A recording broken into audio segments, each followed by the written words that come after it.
нас не смотрят, если глаза протереть, оно будет печь спирт, да, типа? Да, ну протирай, ебать.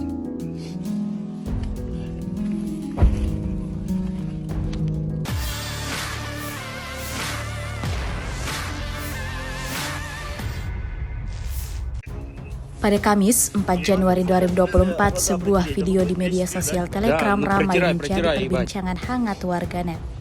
Pasalnya, dalam video tersebut memperlihatkan konsekuensi kedatangan drone FPV Rusia ke ruang istirahat pasukan Ukraina.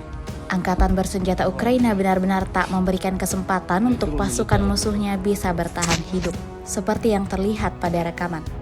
Militer Ukraina tampak kewalahan di posisi mereka. Setelah drone FPV Rusia menghantam parit mereka, 3 di antara mereka alami luka parah.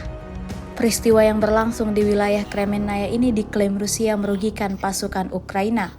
Video ini viral dan menuai beragam komentar dari warganet.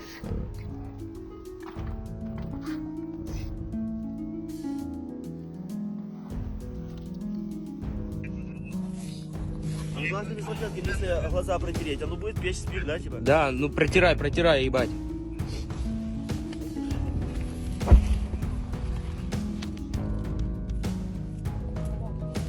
Сынок завалило нахуй.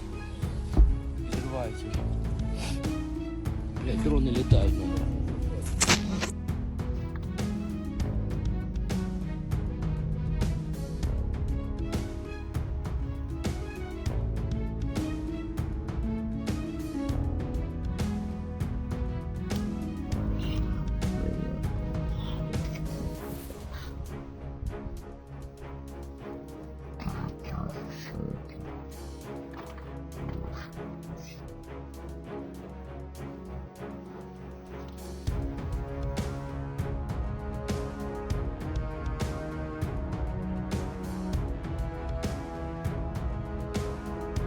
Download Tribun X sekarang, menghadirkan lokal menjadi Indonesia.